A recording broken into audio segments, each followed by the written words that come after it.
नमस्कार। कहानी की श्रृंखला में आज हम लोग पढ़ेंगे निर्मल वर्मा की कहानी परिंदे। परिंदे निर्मल वर्मा द्वारा लिखी एक मूलतः प्रेम कहानी है। कहानी में प्रेम के प्रति जितना तीव्र सम्मोहन है, उतना ही उस सम्मोहन से मुक्ति होने की अकुलाहट भी है। कहानी की नायिका लतिका अपने प्रेमी कैप्टन नेगी की मृत्यु के बाद एक पहाड़ी स्कूल में अकेलेपन की जिंदगी गुजार रही है।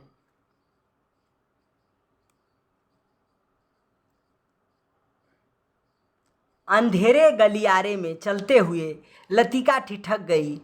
दीवार का सहारा लेकर उसने लैंप की बत्ती बढ़ा दी। सीढ़ियों पर उसकी छाया एक बेडौल कटी फटी आकृति खींचने लगी। 7 नंबर कमरे में लड़कियों की बातचीत और हंसी ठहाकों का स्वर अभी तक आ रहा था। लतिका ने दरवाज़ा खटखटाया। शोर अचानक बंद हो गया। कौन है? लतिका चुप खड़ी रही। कमरे में कुछ देर तक घुसर पुसर होती रही। फिर दरवाजे की चिटखनी के खुलने का स्वर आया। लतिका कमरे की देहरी से कुछ आगे बढ़ी। लैंप की झपकती लौ में लड़कियों के चेहरे सिनेमा के पर्दे पर ठहरे हुए क्लोजअप की भांति उभरने लगे। कमरे में अंधेरा क्यों कर रखा है? लतिका के स्वर में हल्की सी झिड़की का आभास था। लैंप में तेल ही खत्म हो गया मैडम। यह सुधा का कमरा था, इसलिए उसे ही उत्तर देना पड़ा। हॉस्टल में शायद वह सबसे अधिक लोकप्रिय थी, क्योंकि सदा छुट्टी के समय या रात को डिनर के बाद आसपास के कमरों में रहने वाली लड़कियों का जमघट उसी के कमरे में लग जाता था। देर तक गपशप हंसी मजाक चलता रहता। तेल के लिए करीमुद्दीन से क्यों नहीं कहा? कितनी बार कहा मैडम, लेकिन उसे याद रहे तब तो। कमरे में हंसी की फुहार एक कोने से दूसरे कोने तक फैल गई। लतिका के कमरे में आने से अनुशासन की जो घुटन घिर आई थी, वह अचानक बह गई। करीमुद्दीन हॉस्टल का नौकर था। उसके आलस और काम में टाल मटोल करने के किस्से हॉस्टल की लड़कियों में पीढ़ी दर पीढ़ी चले आते थे। लतिका को हठात कुछ स्मरण हो आया। अंधेरे में लैंप घुमाते हुए चारों ओर निगाहें दौड़ाई। कमरे में चारों ओर घेरा बनाकर वह बैठी थी, पास पास एक दूसरे से सटकर। सबके चेहरे परिचित थे, किंतु लैंप के पीले मध्यम प्रकाश में मानो कुछ बदल गया था, या जैसे वह उन्हें पहली बार देख रही थी। जूली, अब तक तुम इसी ब्लॉक में क्या कर रही हो? जूली खिड़की के पास पलंग के सिरहाने बैठी थी। उसने चुपचाप आंखें नीची कर ली। लैंप का प्रकाश चारों ओर से सिमट कर अब अकेले उसके चेहरे पर गिर रहा था। नाइट रजिस्टर पर दस्तखत कर दिए। हाँ मैडम। फिर लतिका का स्वर कड़ा हो आया। जूली सकुचाकर खिड़की से बाहर देखने लगी। जब से लतिका इस स्कूल में आई है, उसने अनुभव किया है कि हॉस्टल के इस नियम का पालन डांट फटकार के बावजूद नहीं होता। मैडम, कल से छुट्टियां शुरू हो जाएंगी, इसलिए आज रात हम सबने मिलकर, और सुधा पूरी बात न कहकर हेमंती की ओर देखते हुए मुस्कुराने लगी। हेमंती के गाने का प्रोग्राम है, आप भी कुछ देर बैठिए न। लतिका को उलझन मालूम हुई। उस समय यहाँ आकर उसने इनके मज़े को किरकिरा कर दिया। इस छोटे से हिल स्टेशन पर रहते उसे खासा अरसा हो गया, लेकिन कब समय पतझड़ और गर्मियों का घेरा पार कर सर्दी की छुट्टियों की गोद में सिमट जाता है, उसे कभी याद नहीं रहता। चोरों की तरह चुपचाप वह देहरी से बाहर को गई। उसके चेहरे का तनाव ढीला पड़ गया। वह मुस्कुराने लगी। मेरे संग स्नोफॉल देखने कोई नहीं ठहरेगा? मैडम, छुट्टियों में क्या आप घर नहीं जा रही हैं? सब लड़कियों की आंखें उस पर जम गई। अभी कुछ पक्का नहीं है। I love the snowfall. Latika को लगा कि यही बात उसने पिछले साल भी कही थी, और शायद पिछले से पिछले साल भी। उसे लगा मानो लड़कियां उसे संदेह की दृष्टि से देख रही हैं, मानो उन्होंने उसकी बात पर विश्वास नहीं किया। उसका सिर चकराने लगा, मानो बादलों की स्याह छुरमुट किसी अनजाने कोने से उठकर उस अपने में डुबा लेगा। वह थोड़ा सा हंसी, फिर धीरे से उसने सर को झटक दिया। जूली, तुमसे कुछ काम है। अपने ब्लॉक में जाने से पहले मुझे मिल लेना। Well good night. लतिका ने अपने पीछे दरवाज़ा बंद कर दिया। Good night madam, good night, good night. गलियारों की सीढ़ियाँ न उतरकर लतिका रेलिंग के सहारे खड़ी हो गई। लैंप की बत्ती को नीचे घुमाकर कोने में रख दिया। बाहर धुंध की नीली तहें बहुत घनी हो चली थी। लान पर लगे हुए चीड़ के पत्तों की सरसराहट हवा के झोंकों के संग कभी तेज कभी धीमी होकर भीतर बह आती थी। हवा में सर्दी का हल्का सा आभास पाकर लतिका के दिमाग में कल से शुरू होने वाली छुट्टियों का ध्यान भटक आया। उसने आंखें मूंद ली। उसे लगा कि जैसे उसकी टांगें बांस की लकड़ियों की तरह उसके शरीर से बंधी है, जिसकी गांठें धीरे धीरे खुलती जा रही है। सिर की चकराहट अभी मिटी नहीं थी, मगर अब जैसे वह भीतर न होकर बाहर फैली हुई धुंध का हिस्सा बन गई थी। सीढ़ियों पर बातचीत का स्वर सुनकर लतिका जैसे सोते से जगी, साल को कंधों पर समेटा और लैंप उठा लिया। डॉक्टर मुखर्जी मिस्टर ह्यूबर्ट के संग एक अंग्रेजी धुन गुनगुनाते हुए ऊपर आ रहे थे। सीढ़ियों पर अंधेरा था और ह्यूबर्ट को बार बार अपनी छड़ी से रास्ता टटोलना पड़ता था। लतिका ने 2 बार सीढ़ियाँ उतरकर लैंप को नीचे झुका दिया। Good evening doctor, good evening mister Hubert, thank you miss Latika.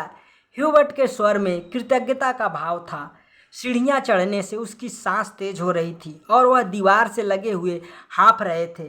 Lamp की रोशनी में उनके चेहरे का पीलापन कुछ तांबे के रंग जैसा हो गया था। यहाँ अकेली क्या कर रही हो मिस लतिका? डॉक्टर ने होठों के भीतर से सीटी बजाई। चेकिंग करके लौट रही थी। आज वह इस वक्त ऊपर कैसे आना हुआ मिस्टर ह्यूबर्ट? ह्यूबर्ट ने मुस्कुराकर अपनी छड़ी डॉक्टर के कंधों से छुला दी। इससे पूछो, यही मुझे ज़बरदस्ती घसीट लाए हैं। मिस लतिका, हम आपको निमंत्रण देने आ रहे थे।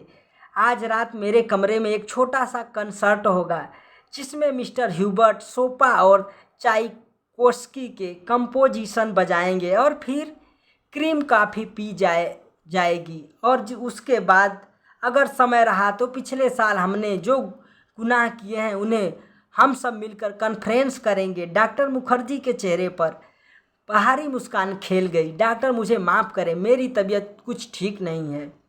चलिए, यह ठीक रहा, फिर तो आप वैसे भी मेरे पास आती। डॉक्टर ने धीरे से लतिका के कंधों को पकड़कर अपने कमरे की तरह मोड़ दिया। डॉक्टर मुखर्जी का कमरा ब्लॉक के दूसरे सिरे पर छत से जुड़ा हुआ था। वह आधे बर्मी थे, जिसके चिन्ह उनकी थोड़ी दबी हुई नाक और छोटी छोटी चंचल आँखों से स्पष्ट थे। बर्मा पर जापानियों का आक्रमण होने के बाद वह इस छोटे से पहाड़ी शहर में आ बसे थे। प्राइवेट प्रैक्टिस के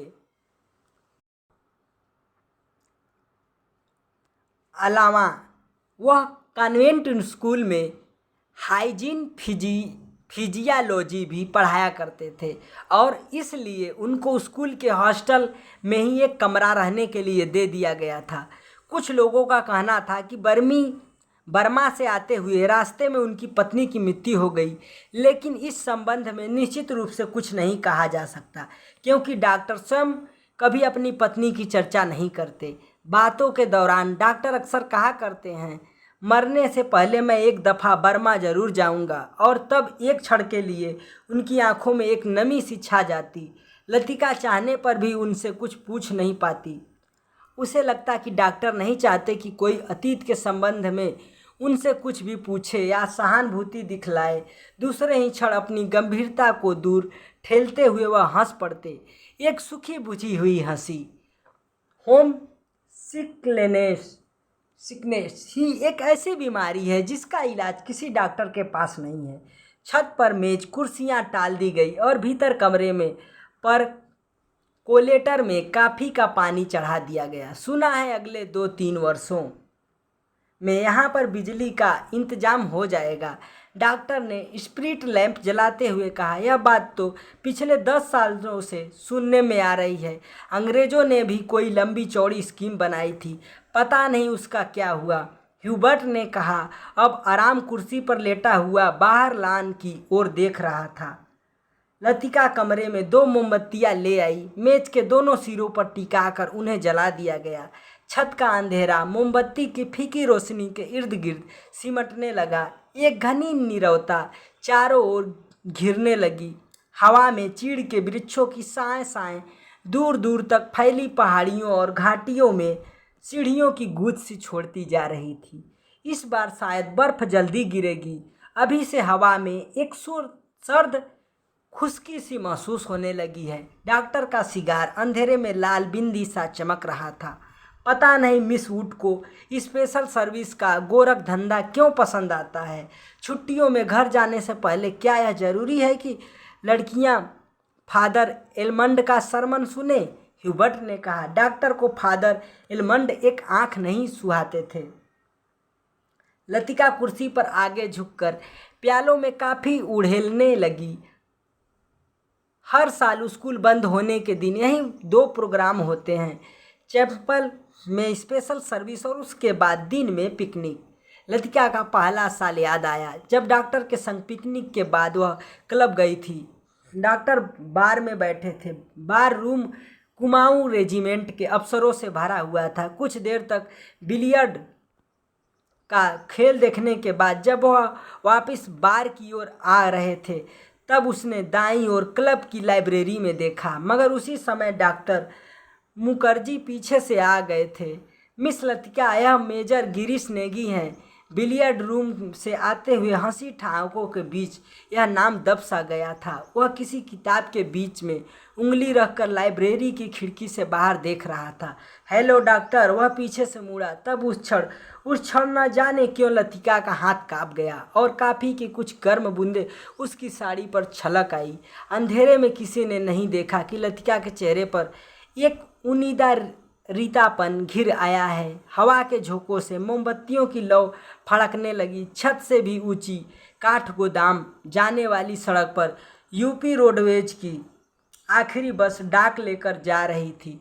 बस की हेडलाइट्स में आसपास फैली हुई झाड़ियों की छायाएं घर की दीवार तक सरकती हुई गायब होने लगी।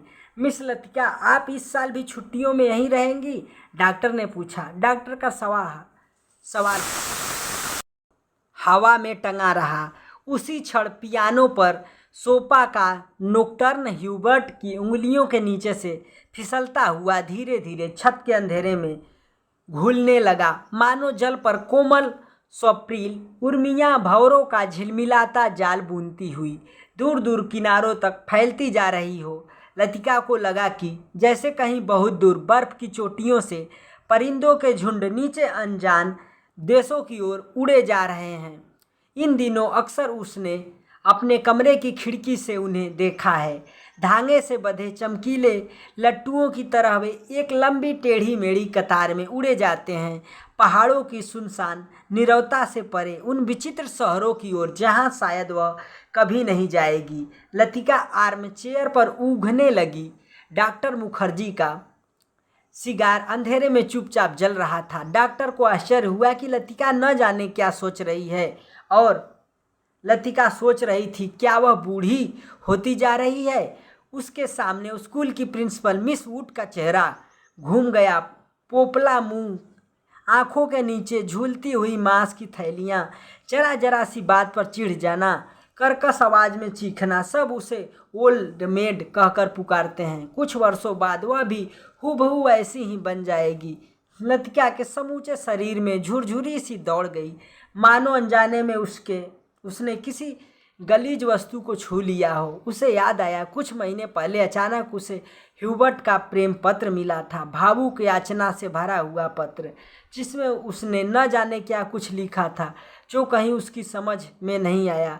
उसे ह्यूबर्ट की इस बचकाना हरकत पर हंसी आई थी, किंतु भीतर ही भीतर प्रसन्नता भी हुई थी। उसकी उम्र अभी बीती नहीं है, अब भी वह दूसरों की अपनी ओर आकर्षित कर सकती है। ह्यूबर्ट का पत्र पढ़कर उसे क्रोध नहीं आया, आई थी केवल ममता। वह चाहती तो उसकी गलतफहमी को दूर करने में देर न लगती, किंतु कोई शक्ति उसे रोके रहती है। उसके कारण अपने पर विश्वास रहता है। अपने सुख का भ्रम मानो ह्यूबर्ट की गलतफहमी से जुड़ा है। ह्यूबर्ट ही क्यों, वह क्या किसी को चाह सकेगी उस अनुभूति के संग जो वह नहीं रही, जो छाया सी उस पर मंडराती रहती है, न स्वयं मिटती है न उसे मुक्ति दे पाती है। उसे लगा जैसे बादलों का झुरमुट फिर उसके मस्तिष्क पर धीरे धीरे छाने लगी है। उसकी टांगें फिर निर्जीव शिथिल सी छा गई है। वह झटके से उठ खड़ी हुई। डॉक्टर, माफ़ करना, मुझे बहुत थकान सी लग रही है। बिना वाक्य पूरा किए ही वह चली गई। कुछ देर तक टेरेस पर निस्तब्धता छाई रही। मोमबत्तियां बुझने लगी थी। डॉक्टर मुखर्जी ने सिगार का नया कस लिया। सब लड़कियां एक जैसी होती हैं, बेवकूफ़ और सेंटिमेंटल। ह्यूबर्ट की अंगुलियों का दबाव पियानो पर ढीला पड़ता गया। अंतिम सुरों की झिझकी सी गूंज कुछ क्षणों तक हवा में तिरती रही। डॉक्टर, आपको मालूम है, मिस लतिका का व्यवहार पिछले कुछ अरसे से अजीब सा लगता है। ह्यूबर्ट के स्वर में लापरवाही का भाव था। वह नहीं चाहता था कि डॉक्टर को लतिका के प्रति उनकी भावनाओं का आभास मात्र भी मिल सके, जिस कोमल अनुभूति को वह इतने समय से संजोता आया है। डॉक्टर उसे हंसी के एक ठहाके में उपहासास्पद बना लेगा। क्या तुम नियति में विश्वास करते हो ह्यूबर्ट? डॉक्टर ने कहा। ह्यूबर्ट दम रोके प्रतीक्षा करता रहा। वह जानता था कि कोई भी बात कहने से पहले डॉक्टर को फिलासोफाइज करने की आदत थी। डॉक्टर टेरेस के जंगले से सटकर खड़ा हो गया। फीकी सी चांदनी में चीड़ के पेड़ों की छाएं लान पर गिर रही थी। कभी कभी कोई जुगनू अंधेरे में हरा प्रकाश छिड़कता हवा में गायब हो जाता था। मैं कभी कभी सोचता हूँ, इंसान जिंदा किस लिए रहता है? क्या उसे कोई और बेहतर काम करने को नहीं मिला? हजारों मील अपने मुल्क से दूर मैं यहाँ पड़ा हूँ। यहाँ कौन मुझे जानता है? यहीं शायद मर भी जाऊँगा। ह्यूबर्ट, क्या तुमने कभी महसूस किया है कि एक अजनबी की हैसियत से पराई ज़मीन पर मर जाना काफ़ी खौफनाक बात है? ह्यूबर्ट स्मिथ सा डॉक्टर को देखने लगा। तुमने पहली बार डॉक्टर मुखर्जी के इस पहलू को देखा था। अपने संबंध में वह अक्सर चुप रहते थे, कोई पीछे नहीं है। यह बात मुझ में एक अजीब किस्म की बेफिक्री पैदा कर देती है। लेकिन कुछ लोगों की मौत अंत तक पहेली बनी रहती है। शायद वे जिंदगी से बहुत उम्मीद लगाते थे।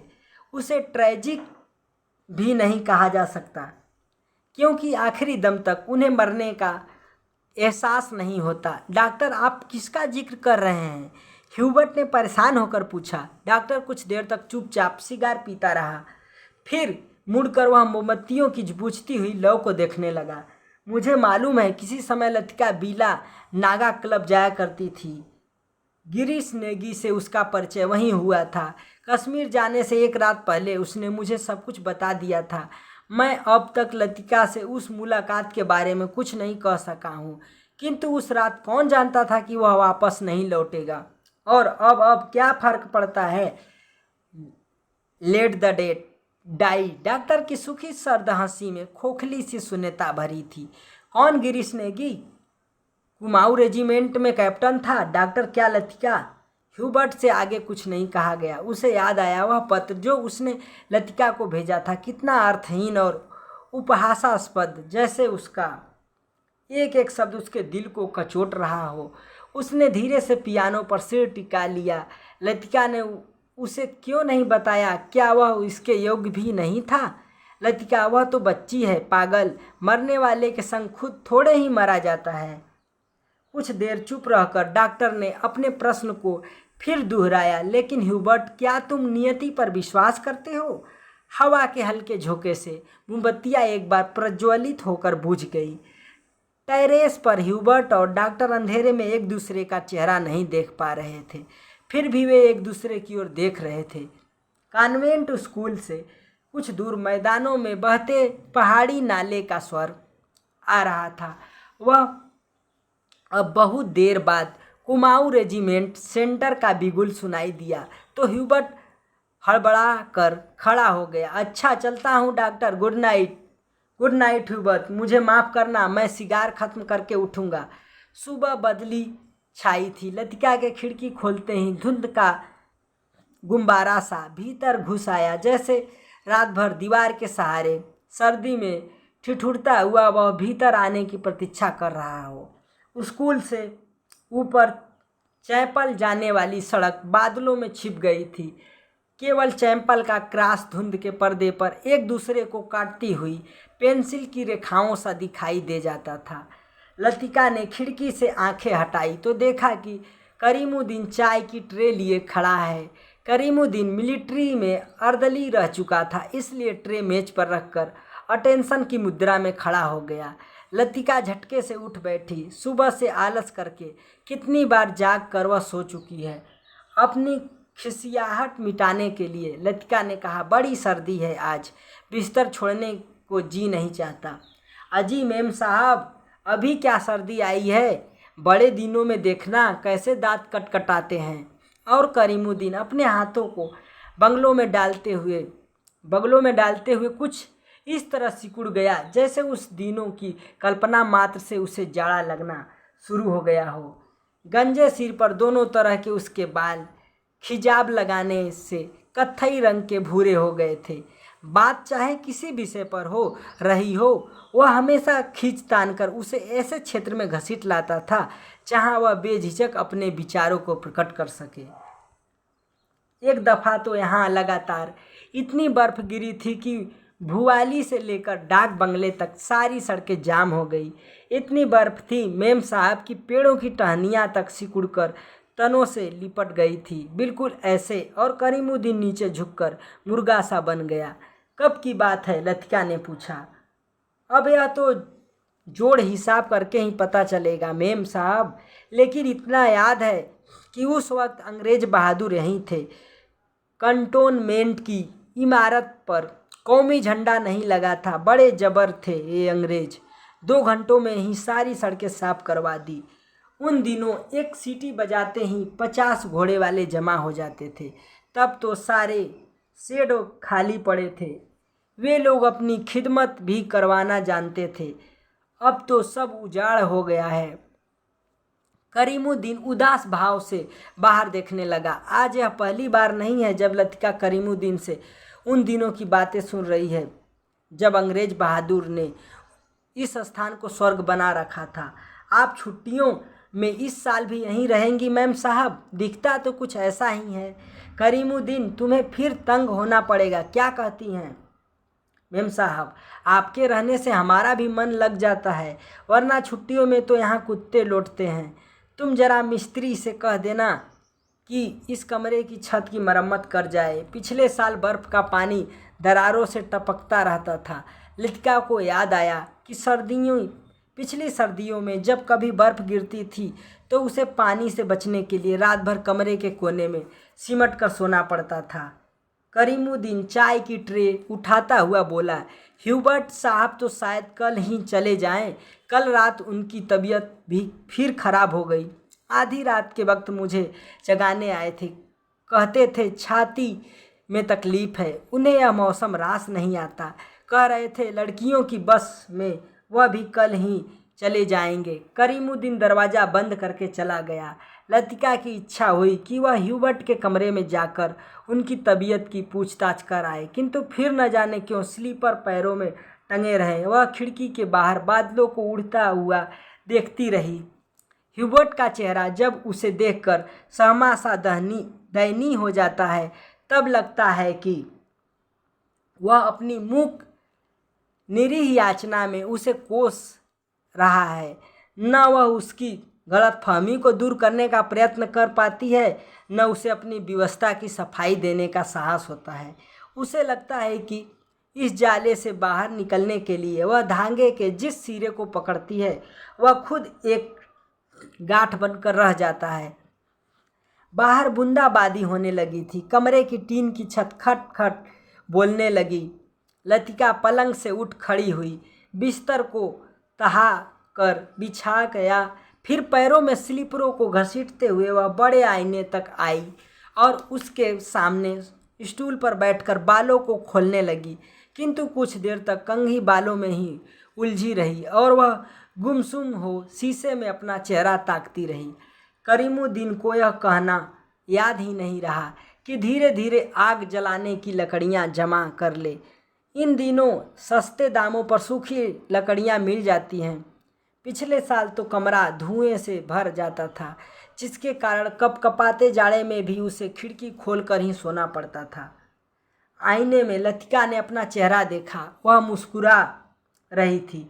पिछले साल अपने कमरे की सीलन और ठंड से बचने के लिए कभी कभी वह मिस वुड के खाली कमरे में चोरी चुपके सोने चली जाया करती थी। मिस वुड का कमरा बिना आग के भी गर्म रहता था। उनके गदीले सोफे पर लेटते ही आँख लग जाती थी। कमरा छुट्टियों में खाली पड़ा रहता है, किंतु मिस वुड से इतना नहीं होता कि 2 महीनों के लिए उसके हवाले कर जाए। हर साल कमरे में ताला ठोक जाती हैं। वह तो पिछले साल गुसलखाने में भीतर की सांकल देना भूल गई थी, जिसे लतिका चोर दरवाजे के रूप में इस्तेमाल करती रही थी। पिछले साल अकेले में उसे बड़ा डर सा लगता था। छुट्टियों में सारे स्कूल और हॉस्टल के कमरे साए साए करने लगते हैं। डर के मारे उसे जब कभी नींद नहीं आती थी तब वह करीमुद्दीन को रात में देर तक बातों में उलझाए रखती। बातों में जब खोई सी वह सो जाती तब करीमुद्दीन चुपचाप लैंप बुझाकर चला जाता। कभी कभी बीमारी का बहाना करके वह डॉक्टर को बुलवा भेजती थी और बाद में बहुत जिद करके दूसरे कमरे में उसका बिस्तर लगवा देती। लतिका के कंधे से बालों का गुच्छा निकाला और उसे बाहर फेंकने के लिए वह खिड़की के पास आ खड़ी हुई। बाहर छत की ढलान से बारिश के जल की मोटी सी धार बराबर लान पर गिर रही थी। मेघाच्छन्न आकाश में सरकते हुए बादलों के पीछे पहाड़ियों के झुंड कभी उभर आते थे, कभी छिप जाते थे, मानो चलती हुई ट्रेन से कोई उन्हें देख रहा हो। लतिका ने खिड़की से सिर बाहर निकाल लिया। हवा के झोंके से उसकी आंखें झिप गई। उसे जितने काम याद आते हैं उतना ही आलस घना होता जाता है। बस की सीटें रिजर्व करवाने के लिए चपरासी को रुपए देने हैं। जो सामान हॉस्टल की लड़कियां पीछे छोड़े जा रही हैं उन्हें गोदाम में रखवाना होगा। कभी कभी तो छोटी क्लास की लड़कियों के साथ पैकिंग करवाने के काम में भी उन्हें हाथ बटाना पड़ता था। वह इन कामों से उबती नहीं, धीरे धीरे सब निपटते जाते थे। कोई गलती इधर उधर रह जाती है सो बाद में सुधर जाती है। हर काम में किच किच रहती है, परेशानी और दिक्कत होती है, किंतु देर सवेर इससे छुटकारा मिल ही जाता है। किंतु सब लड़कियों की आखिरी बस चली जाती है तब मन उचाट सा हो जाता है, खाली। कॉरिडोर में घूमती हुई वे कभी इस कमरे में जाती हैं और कभी उसमें। वह नहीं जान पाती कि अपने से क्या करे। दिल कहीं भी नहीं टिक पाता, हमेशा भटका भटका सा रहता है। इस सब के बावजूद जब कोई सहज भाव में पूछ बैठता है, मिस लतिका, छुट्टियों में आप घर नहीं जा रही, तब वह क्या कहे। डिंग डांग डिंग, स्पेशल सर्विस के लिए स्कूल चैंपल के घंटे बजने लगे थे। लतिका ने अपना सिर खिड़की के भीतर कर लिया। उसने झटपट साड़ी उतारी और पेटीकोट में ही कंधे में तौलिया डाले गुसल खाने में घुस गई। Left right left left cantonment जाने वाली पक्की सड़क पर 4-4 की पंक्ति में कुमाऊं रेजिमेंट के सिपाहियों की एक टुकड़ी मार्च कर रही थी। फौजी बूटों की भारी खुरदुरी आवाज़ें स्कूल चैंपल की दीवारों से टकराकर भीतर प्रेयर हॉल में गूंज रही थी। Blessed are the meek, father Elmond एक एक शब्द दबाते हुए खारते स्वर में सरमन ऑफ द माउंट पढ़ रहे थे। ईसा मसीह की मूर्ति के नीचे कैंडल ब्रियम के दोनों ओर मोमबत्तियां जल रही थी, जिनका प्रकाश आगे बेंचों पर बैठी हुई लड़कियों पर पड़ रहा था।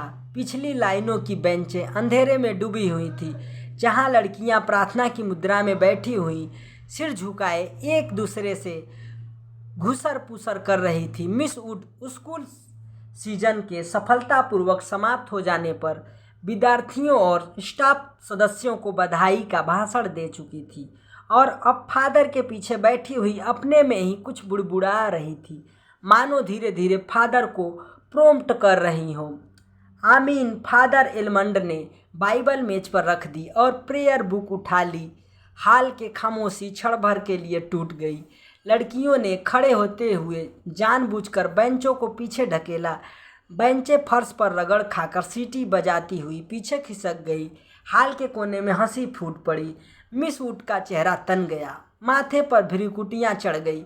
फिर अचानक निस्तब्धता छा गई। हाल के उस घुटे हुए छलके में फादर का तीखा फटा हुआ सर सुनाई देने लगा। Jesus said, I am the light of the world, he that followeth me shall not walk in darkness but shall have the light of light. Doctor Mukherjee ने ऊब और उकताहट से भरी जमुहाई ली। कब यह किस्सा खत्म होगा? उसने इतने ऊंचे स्वर में लतिका से पूछा कि वह सकुचाकर दूसरी ओर देखने लगी। स्पेशल सर्विस के समय डॉक्टर मुखर्जी के होठों पर व्यंग्यात्मक मुस्कान खेलती रहती और वह धीरे धीरे अपनी मूंछों को खींचता रहता। फादर एलमंड की वेशभूषा देखकर लतिका के दिल में गुदगुदी सी दौड़ गई।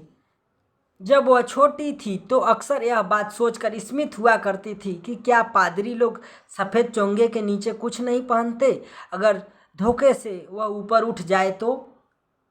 लेफ्ट लेफ्ट लेफ्ट मार्च करते हुए फौजी बूट चैंपल से दूर होते जा रहे थे। केवल उसकी गूंज हवा में शेष रह गई थी। Him number 117। फादर ने प्रार्थना पुस्तक खोलते हुए कहा। हाल में प्रत्येक लड़की ने डेस्क पर रखी हुई हिम बुक खोल ली। पन्नों के उलटने की खड़खड़ाहट फिसलती हुई एक सिरे से दूसरे सिरे तक फैल गई। आगे की बेंच से उठकर ह्यूबर्ट पियानो के सामने स्टूल पर बैठ गया। संगीत शिक्षक होने के कारण हर साल स्पेशल सर्विस के अवसर पर उसे कायर के संग पियानो बजाना पड़ता था।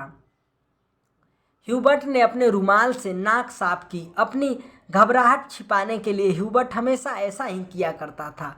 कनखियों से हाल की ओर देखते हुए अपने कांपते हुए हाथों से हिम बुक खोली।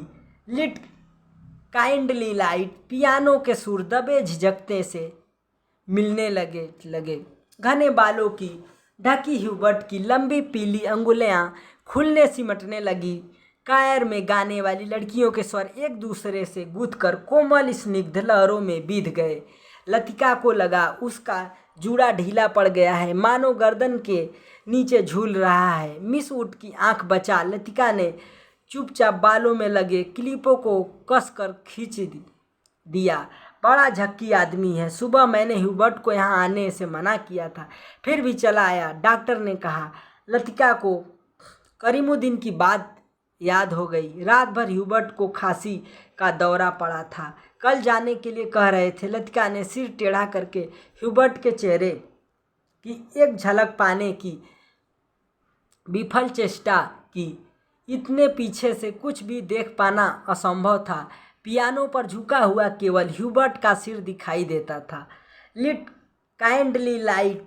संगीत के सुर मानो एक ऊंची पहाड़ी पर चढ़कर हाँफती हुई सांसों को आकाश की अबाध शून्यता में बिखेरते हुए नीचे उतर रहे हैं। बारिश की मुलायम धूप चैपल के लंबे चौकोर शीशों पर झिलमिला रही है, जिसकी एक महीन चमकीली रेखा ईसा मसीह की प्रतिमा पर तिरछी होकर गिर रही है।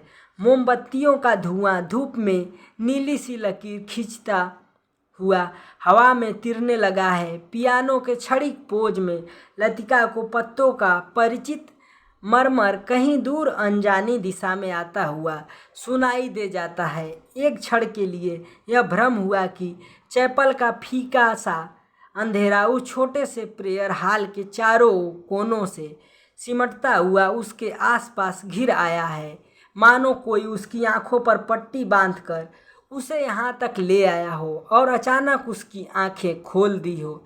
उसे लगा कि मैं जैसे मोमबत्तियों के धूमिल आलोक में कुछ भी ठोस वास्तविक न रहा हो। चैपल की छत, दीवारें, डेस्क पर रखा हुआ डॉक्टर का सुघड़ सुडौल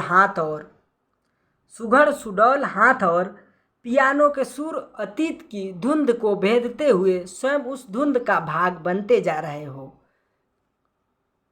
एक पतली सी स्मृति, एक उद्भ्रांत भावना चैपल के शीशों के परे पहाड़ी सूखी हवा में झुकी हुई विपिंग विलो की कांपती टहनियों, पैरों तले चीड़ के पत्तों की धीमी सी चिर परिचित खड़खड़। वहीं पर गिरीश एक हाथ में मिलिट्री की खाकी हैट लिए खड़ा है, चौड़े उठे हुए सबल कंधे। अपना सिर वहाँ टिका दो तो जैसे सिमट कर खो जाएगा। चार्ल्स बोयर, यह नाम उसने रखा था। वह छेप कर हंसने लगा। तुम्हें आर्मी में किसने चुन लिया? मेजर बन गए हो, लेकिन लड़कियों से भी गए बीते हो। जरा जरा सी बात पर चेहरा लाल हो जाता है। यह सब वह कहती नहीं, सिर्फ सोचती भर भी थी। सोचा था कहीं कहूँगी, वह कभी कभी नहीं आया। बुरुस का लाल फूल लाए हो न झूठे? खाकी कमीज के जिस जेब पर बै चिपके थे उसमें से मूसा हुआ बुरुश का फूल निकल आया। छी, सारा मुरझा गया, अभी खिला कहाँ है। हाउ क्लिनिज। उसके बालों में गिरीश का हाथ उलझ रहा है, फूल कहीं टिक नहीं पाता। फिर उसे क्लिप के नीचे फंसाकर उसने कहा, देखो। वह मुड़ी और उससे पहले कि वह कुछ कह पाती, गिरीश ने अपना मिलिट्री का हैट धप से उसके सिर पर रख दिया। वह मंत्र मुग्ध सी वैसी ही खड़ी रही। उसके सिर पर गिरीश का हैट है, माथे पर छोटी सी बिंदी है, बिंदी पर उड़ते हुए बाल है। गिरीश ने उस बिंदी को अपने होठों से छुआ है। उसने उसके नंगे सिर को अपने दोनों हाथों में समेट लिया है।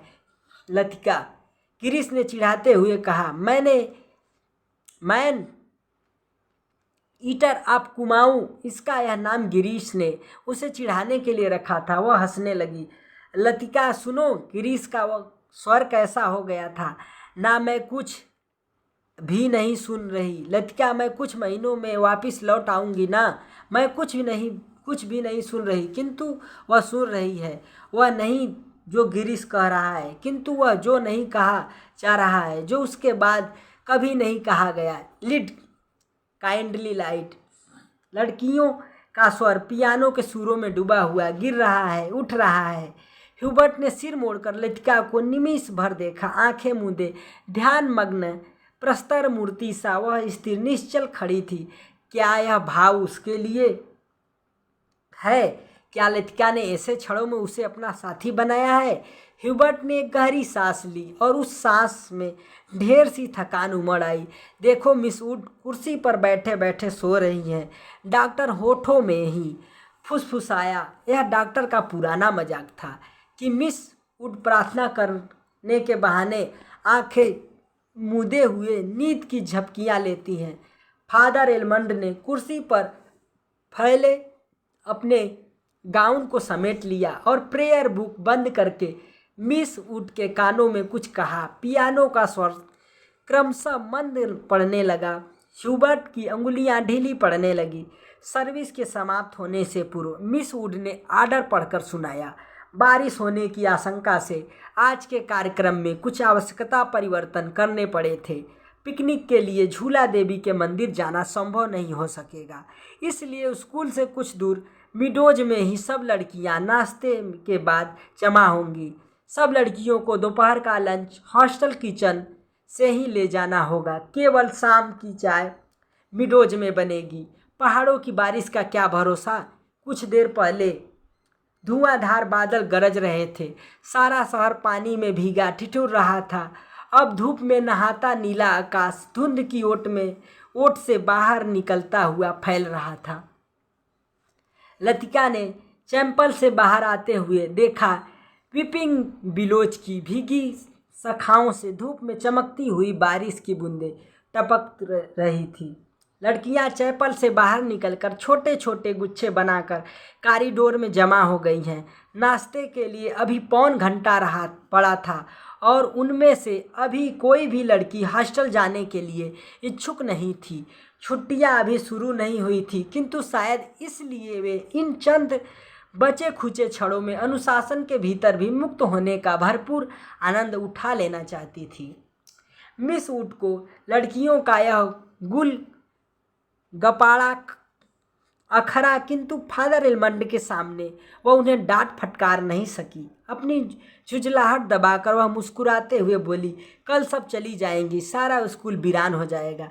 फादर एलमंड का लंबा ओजपूर्ण चेहरा चैपल की घुटी हुई गरमाई से लाल हो उठा था। कॉरिडोर के जंगल पर अपनी छड़ी लटकाकर वह बोले, छुट्टियों में पीछे हॉस्टल में कौन रहेगा? पिछले 2-3 सालों में से मिस लतिका ही रह रही हैं और डॉक्टर मुखर्जी छुट्टियों में कहीं नहीं जाते। डॉक्टर तो सर्दी गर्मी यहीं रहते हैं। मिस वुड ने विस्मय से फादर की ओर देखा। वह समझ नहीं सकी कि फादर ने डॉक्टर का प्रसंग क्यों छेड़ दिया है। डॉक्टर मुखर्जी छुट्टियों में कहीं नहीं जाते। 2 महीने की छुट्टियों में बर्मा जाना काफ़ी कठिन है। फादर मिस वुड हंसने लगी। मिस वुड, पता नहीं आप क्या सोचती हैं, मुझे तो मिस लतिका का हॉस्टल में अकेले रहना कुछ समझ में नहीं आता। लेकिन फादर, मिस वुड ने कहा, यह तो कॉन्वेंट स्कूल का नियम है कि कोई भी टीचर छुट्टियों में अपने खर्चे पर हॉस्टल में रह सकते हैं। मैं फ़िलहाल स्कूल के नियमों की बात नहीं कर रहा। मिस लतिका डॉक्टर के संग यहाँ अकेली ही रह जाएंगी। और सच पूछिए मिस वुड, डॉक्टर के बारे में मेरी राय कुछ बहुत अच्छी नहीं है।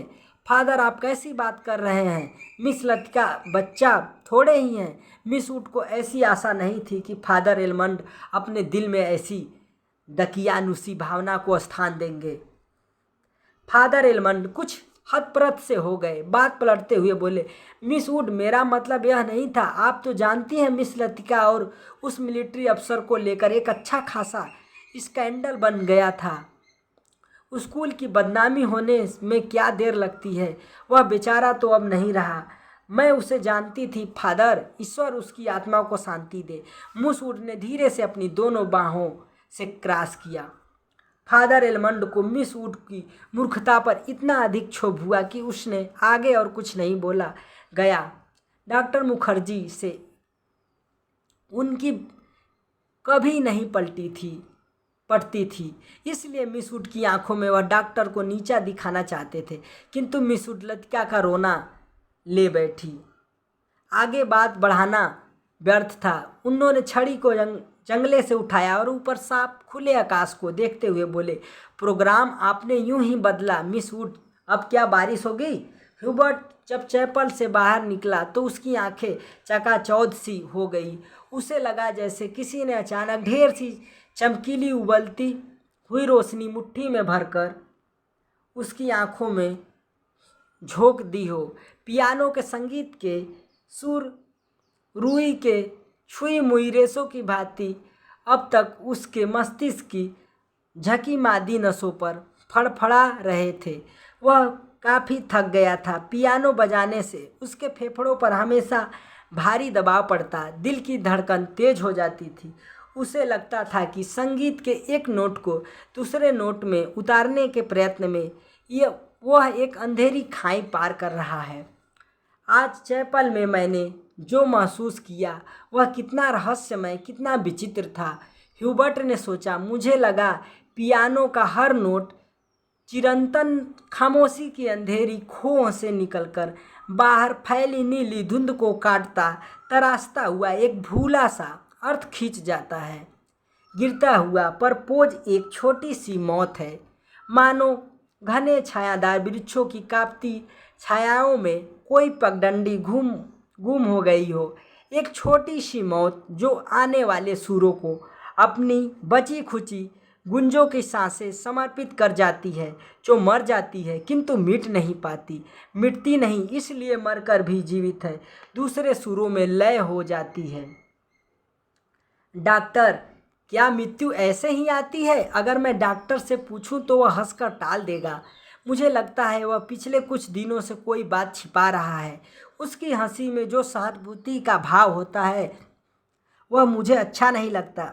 आज उसने मुझे स्पेशल सर्विस में आने से रोका था। कारण पूछने पर वह चुप रहा था। कौन सी ऐसी बात है जिसे मुझसे कहने में डॉक्टर कतराता है? शायद मैं शक की मिजाज होता जा रहा हूँ और बात कुछ भी नहीं है। ह्यूबर्ट ने देखा लड़कियों की कतार स्कूल से हॉस्टल जाने वाली सड़क पर नीचे उतरती जा रही हैं। उजली धूप में उनके रंग बिरंगे रिबन, हल्की व आसमानी रंग की फ्राकें और सफ़ेद पेटियां चमक रही हैं। सीनियर कैम्ब्रिज की कुछ लड़कियों ने चैपल की वाटिका के गुलाब के फूलों को तोड़कर अपने बालों में लगा लिया है। कैंटोनमेंट के 3-4 सिपाही लड़कियों को देखते हुए अश्लील मजाक करते हुए हंस रहे हैं और कभी कभी किसी लड़की की ओर जरा रुक कर सीटी बजाने लगते हैं। Hello mister Hubert. ह्यूबर्ट ने चेक कर पीछे देखा। लतिका एक मोटा सा रजिस्टर बगल में दबाए खड़ी थी। आप अभी यहीं हैं? ह्यूबर्ट की दृष्टि लतिका पर टिकी रही। वह क्रीम रंग की पूरी बाहों की ऊनी जैकेट पहने हुए थी। कुमाऊनी लड़कियों की तरह लतिका का चेहरा गोल था। धूप की तपन में पका गेहुआ रंग कहीं कहीं हल्का सा गुलाबी हो आया था, मानो बहुत धोने पर भी गुलाब के कुछ धब्बे इधर उधर बिखर रह गए हों। उन लड़कियों के नाम नोट करने थे जो कल जा रही हैं, सो पीछे रुकना पड़ा। आप भी तो कल जा रहे हैं मिस्टर ह्यूबर्ट? अभी तक तो यही इरादा है, यहाँ रुककर भी क्या करूँगा। आप स्कूल की ओर जा रही हैं, चलिए। पक्की सड़क पर लड़कियों की भीड़ जमा थी, इसलिए वे दोनों पोलो ग्राउंड का चक्कर काटती हुई पगडंडियों से नीचे उतरने लगे। हवा तेज हो चली। चीड़ के पत्ते हर झोंके के संग टूट टूट कर पगडंडी पर ढेर लगाते जाते थे। ह्यूबर्ट रास्ता बनाने के लिए अपनी छड़ी से उन्हें बुहार कर दोनों ओर बिखेर देता था। लतिका पीछे खड़ी हुई देखती रहती थी। अल्मोड़ा की ओर से आते हुए छोटे छोटे बादल रेशमी रुमालों से उड़ते हुए सूरज के मुंह पर लिपटे से जाते थे, फिर हवा में बह निकलते थे। इस खेल में धूप कभी मंद फीकी सी पड़ जाती थी, कभी अपना उजला आंचल खोलकर समूचे शहर को अपने में सिमेट लेती थी। लतिका तनिक आगे निकल गई। ह्यूबर्ट की सांस चढ़ गई थी और वह धीरे धीरे हाँफता हुआ पीछे से आ रहा था। जब वे पोलो ग्राउंड के पवेलियन को छोड़कर सिमिट्री के दाईं ओर मुड़े तो लतिका ह्यूबर्ट की प्रतीक्षा करने के लिए खड़ी हो गई। उसे याद आया छुट्टियों के दिनों में जब कभी कमरे में अकेले बैठे बैठे उसका मन ऊब जाता था तो वह अक्सर टहलते हुए मिसिट्री तक चली जाती थी। उससे सटी पहाड़ी पर चढ़कर वह बर्फ़ में ढके देवदार वृक्षों को देखा करती थी, जिनकी झुकी हुई शाखों से रुई के गोलों सी बर्फ़ नीचे गिरा करती थी। नीचे बाजार जाने वाली सड़क पर बच्चे स्लेज पर फिसला करते थे। वह खड़ी खड़ी बर्फ़ में छिपी हुई उस सड़क का अनुमान लगाया करती थी जो फादर एलमंड के घर से गुजरती हुई मिलिट्री अस्पताल और डाकघर से होकर चर्च की सीढ़ियों तक जाकर गुम हो जाती थी। जो मनोरंजन एक दुर्गम पहेली को सुलझाने में होता है, वहीं लतिका को बर्फ में खोए रास्तों को खोज निकालने में होता था। आप बहुत तेज चलती हैं मिस लतिका। थकान से ह्यूबर्ट का चेहरा कुम्हला गया था, माथे पर पसीने की बूंदें झलक आई थी। कल रात आपकी तबीयत क्या कुछ खराब हो गई थी? आपने कैसे जाना? क्या मैं अस्वस्थ दिख रहा हूँ? ह्यूबर्ट के स्वर में हल्की सी खींच का आभास था। सब लोग मेरी सेहत को लेकर क्यों बात शुरू करते हैं? उसने सोचा, नहीं, मुझे तो पता भी नहीं चलता। वह तो सुबह करीमुद्दीन ने बातों ही बातों में जिक्र छेड़ दिया था। लतिका कुछ अप्रतीत सी हो आई। कोई खास बात नहीं, वहीं पुराना दर्द शुरू हो गया था। अब बिल्कुल ठीक है। अपने कथन की पुष्टि के लिए ह्यूबर्ट छाती सीधी करके तेज कदम बढ़ाने लगा। डॉक्टर मुखर्जी को दिखलाया था, वह सुबह आए थे। उनकी बात कुछ समझ में नहीं आती। हमेशा दो बातें एक दूसरे से उल्टी कहते हैं। कहते थे कि इस बार मुझे 6-7 महीने की छुट्टी लेकर आराम करना चाहिए, लेकिन अगर मैं ठीक हूँ तो भला इसकी क्या ज़रूरत है? ह्यूबर्ट के स्वर में व्यथा की छाया लतिका से छिपी न रह सकी। बात को टालते हुए उसने कहा, आप तो नाहक चिंता करते हैं मिस्टर ह्यूबर्ट। आजकल मौसम बदल रहा है। अच्छे भले आदमी तक बीमार हो जाते हैं। ह्यूबर्ट का चेहरा प्रसन्नता से दमकने लगा। उसने लतिका को ध्यान से देखा। वह अपने दिल का संशय मिटाने के लिए निश्चिंत हो जाना चाहता था कि कहीं लतिका उसे केवल दिलासा देने के लिए ही तो झूठ नहीं बोल रही। यही तो मैं सोच रहा था मिस लतिका। डॉक्टर की सलाह सुनकर मैं डर ही गया। भला 6 महीने की छुट्टी लेकर मैं अकेला क्या करूँगा। स्कूल में तो बच्चों के संग मन लगा रहता है। सच पूछो तो दिल्ली में ये 2 महीनों की छुट्टियां काटना भी दूभर हो जाता है। मिस्टर ह्यूबर्ट, कल आप दिल्ली जा रहे हैं। लतिका चलते चलते हठात ठिठक गई। सामने पोलो ग्राउंड फैला था, जिसके दूसरी ओर मिलिट्री की ट्रकें कंटोनमेंट की ओर जा रही थी। ह्यूबर्ट को लगा जैसे लतिका की आंखें अधमुदी सी खुली रह गई हैं, मानो पलकों पर एक पुराना भूला सा सपना सरक आया है। मिस्टर ह्यूबर्ट, आप दिल्ली जा रहे हैं? एक बार लतिका ने प्रश्न नहीं दोहराया। उसके स्वर में अकेले एक असीम दूरी का भाव फिर आया। बहुत अरसा पहले मैं भी दिल्ली गई थी मिस्टर ह्यूबर्ट। तब मैं बहुत छोटी थी। न जाने कितने बरस बीत गए। हमारी मौसी का ब्याह वही हुआ था। बहुत सी चीज़ें देखी थी, लेकिन अब तो सब कुछ धुंधला सा पड़ गया है। इतना याद है कि हम कुतुब पर चढ़े थे। सबसे ऊंची मंजिल से हमने नीचे झांका था। न जाने कैसा लगा था। नीचे चलते हुए आदमी चाबी भरे हुए खिलौने से लगते थे। हमने ऊपर से उन पर मूंगफलियां फेंकी थी, लेकिन हम बहुत निराश हुए थे, क्योंकि उनमें से किसी ने हमारी तरफ नहीं देखा। शायद माँ ने मुझे डांटा था और मैं सिर्फ नीचे झांकते हुए डर गई थी। सुना है अब तो दिल्ली इतना बदल गया है कि पहचानना नहीं जाता।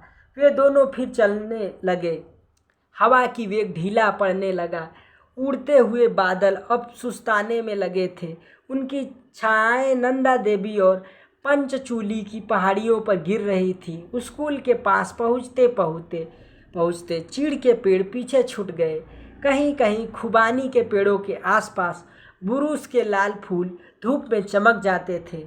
स्कूल तक आने में उन्होंने पोलो ग्राउंड का लंबा चक्कर लगा लिया था। मिस लतिका, आप कहीं छुट्टियों में जाती क्यों नहीं? सर्दियों में तो यहाँ सब कुछ वीरान हो जाता है होगा।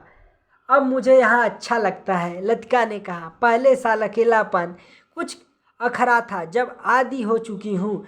क्रिसमस से एक रात पहले क्लब में डांस होता है, लॉटरी डाली जाती है और रात को देर तक नाच गाना होता है। नए साल के दिन कुमाऊँ रेजिमेंट की ओर से परेड ग्राउंड में कार्निवाल किया जाता है। बर्फ़ पर स्केटिंग होती है। रंग बिरंगे गुब्बारों के नीचे फौजी बैंड बजता है। फौजी अफसर फैंसी ड्रेस में भाग लेते हैं। हर साल ऐसा ही होता है मिस्टर ह्यूबर्ट। फिर कुछ दिनों बाद विंटर स्पोर्ट के लिए अंग्रेज़ टूरिस्ट आते हैं। हर साल मैं उनसे परिचित होती हूँ। वापस लौटते हुए वे हमेशा वादा करते हैं कि अगले साल भी आएंगे, पर मैं जानती हूँ कि वे नहीं आएंगे। वे भी जानते हैं कि वे नहीं आएंगे। फिर भी हमारी दोस्ती में कोई अंतर नहीं पड़ता। फिर कुछ दिनों बाद पहाड़ों पर बर्फ़ पिघलने लगती है। छुट्टियां खत्म होने लगती हैं। आप सब लोग अपने अपने घरों में वापस लौट आते हैं और मिस्टर ह्यूबर्ट, पता भी नहीं चलता कि छुट्टियां कब शुरू हुई थी, कब खत्म हो गई। लतिका ने देखा कि ह्यूबर्ट उसकी ओर आतंकित भयाकुल दृष्टि से देख रहा है। वह सिट पिटाकर चुप हो गई। उसे लगा मानो वह इतनी देर से पागल सी अनर्गल प्रलाप कर रही हो। मुझे माफ़ करना मिस्टर ह्यूबर्ट, कभी कभी मैं बच्चों की तरह बातों में बहक जाती हूँ। मिस लतिका, ह्यूबर्ट ने धीरे से कहा। वह चलते चलते रुक गया था। लतिका ह्यूबर्ट के भारी स्वर से चौंक सी गई। क्या बात है मिस्टर ह्यूबर्ट? वह पत्र, उसके लिए मैं लज्जित हूँ। उसे आप वापस लौटा दें। समझ लें कि मैंने उसे कभी नहीं लिखा था। लतिका कुछ समझ न सकी। दिग्भ्रांत सी खड़ी हुई ह्यूबर्ट के पीले उद्विग्न चेहरे को देखती रही। ह्यूबर्ट ने धीरे से लतिका के कंधे पर हाथ रख दिया। कल डॉक्टर ने मुझे सब कुछ बता दिया। अगर मुझे पहले से मालूम होता तो ह्यूबर्ट हकलाने लगा। मिस्टर ह्यूबर्ट, किंतु लतिका से आगे कुछ भी नहीं कहा गया। उसका चेहरा सफ़ेद हो गया था। दोनों चुपचाप कुछ देर तक स्कूल के गेट के बाहर खड़े रहे। मिडोज पगडंडियों पत्तों छायाओं में से घिरा छोटा सा द्वीप, मानो कोई घोंसला दो हरी घाटियों के बीच आ दबा हो। भीतर घुसते ही पिकनिक के काले आग से झुलसे हुए पत्थर, अधजली टहनियाँ, बैठने के लिए बिछाए गए पुराने अखबारों के टुकड़े इधर उधर बिखरे हुए दिखाई दे जाते हैं। अक्सर टूरिस्ट पिकनिक के लिए यहाँ आते हैं। मिडोज को बीच में काटता हुआ टेढ़ा मेढ़ा बरसाती नाला बहता है, जो दूर से धूप में चमकता हुआ सफ़ेद रिबन सा दिखाई देता है। कहीं पर काठ के तख्तों का बना हुआ टूटा सा पुल है, जिस पर लड़कियां हिचकोले खाती हुई चल रही हैं। डॉक्टर मुखर्जी, आप तो सारा जंगल जला देंगे। मिस वुड ने अपनी ऊंची एड़ी के सैंडल से जलती हुई दिया सलाई को दबा डाला, जो डॉक्टर ने सिगार सुलगाकर चीड़ के पत्तों के ढेर पर फेंक दी थी। वे नाले से कुछ दूर हटकर चीड़ के 2 पत्तों से गुथी हुई छाया के नीचे बैठे थे। उनके सामने एक छोटा सा रास्ता नीचे पहाड़ी गांव की ओर जाता था, जहां पहाड़ की गोद में शकरपारों के खेत पर एक दूसरे नीचे बिछे हुए थे। दोपहर के सन्नाटे में भेड़ बकरियों के गलों में बंधी हुई घंटियों का स्वर हवा में बहकता हुआ सुनाई दे जाता था। घास पर लेटे लेटे डॉक्टर सिगार पीते रहे। जंगल की आग कभी देखी है मिस वुड? एक अलमस्त नशे की तरह धीरे धीरे फैलती जाती है। आपने कभी देखी है डॉक्टर? मिस वुड ने पूछा। मुझे तो बड़ा डर लगता है। बहुत साल पहले शहरों को जलते हुए देखा था। डॉक्टर लेटे हुए आकाश की ओर ताक रहे थे। एक एक मकान ताश के पत्तों की तरह गिरता जाता। दुर्भाग्यवश ऐसे अवसर देखने में बहुत कम आते हैं। आपने कहाँ देखा डॉक्टर? लड़ाई के दिनों में अपने शहर रंगून को जलते हुए देखा था। मिस वुड की आत्मा को ठेस लगी, किंतु फिर भी उनकी उत्सुकता शांत नहीं हुई। आपका घर क्या वह भी जल गया था? डॉक्टर कुछ देर तक चुपचाप लेटा रहा। हम उसे खाली छोड़कर चले आए थे। मालूम नहीं बाद में क्या हुआ। अपने व्यक्तिगत जीवन के संबंध में कुछ भी कहने में डॉक्टर को कठिनाई महसूस होती है। डॉक्टर, क्या आप कभी वापस बर्मा जाने की बात नहीं सोचते? डॉक्टर ने अंगड़ाई ली और करवट बदलकर औंधे मुंह लेट गए। उनकी आंखें मूंद गई और माथे पर बालों की लटें झूल आईं। सोचने से क्या होता है? मिस वुड अब बर्मा में था तब क्या अभी सोचा था कि यहाँ आकर उम्र काटनी होगी? लेकिन डॉक्टर, कुछ भी कह लो, अपने देश का सुख कहीं और नहीं मिलता। यहाँ तुम चाहे कितनी वर्ष रह लो, अपने को हमेशा अजनबी ही पाओगे। डॉक्टर ने सिगार के धुएं को धीरे धीरे हवा में छोड़ दिया। दरअसल अजनबी तो मैं यहाँ भी समझता चाहूँगा मिस वुड। इतने वर्षों बाद मुझे कौन पहचानेगा? इस उम्र में नए सिरे से रिश्ते जोड़ना काफ़ी सिरदर्द का काम है। कम से कम मेरे बस की बात नहीं है। लेकिन डॉक्टर, आप कब तक इस पहाड़ी कस्बे में पड़े रहेंगे? इसी देश में रहना है तो किसी बड़े शहर में प्रैक्टिस शुरू कीजिए। प्रैक्टिस बढ़ाने के लिए कहाँ कहाँ भटकता फिरूंगा। मिस वुड, जहाँ रहो वहीं मरीज मिल जाते हैं। यहाँ आया था कुछ दिनों के लिए, फिर मुद्दत हो गई और टिका रहा। जब कभी जी उबेगा कहीं चला जाऊँगा। जड़ें कहीं नहीं जमती तो पीछे भी कुछ नहीं छूट जाता। मुझे अपने बारे में कोई गलत फहमी नहीं है मिस वुड, मैं सुखी हूँ। मिस वुड ने डॉक्टर की बात पर विशेष ध्यान नहीं दिया। दिल में वह हमेशा डॉक्टर को उच्छृंखल, लापरवाह और सनकी समझती रही है, किंतु डॉक्टर के चरित्र में उनका विश्वास है। न जाने क्यों, क्योंकि डॉक्टर ने जाने अनजाने में उसका कोई प्रमाण दिया हो, यह उन्हें याद नहीं पड़ता। मिस वुड ने एक ठंडी सांस भरी। वह हमेशा यह सोचती थी कि यदि डॉक्टर इतना आलसी और लापरवाह न होता तो अपनी योग्यता के बल पर काफ़ी चमक सकता था। इसलिए उन्हें डॉक्टर पर क्रोध भी आता था और दुखी भी होता था।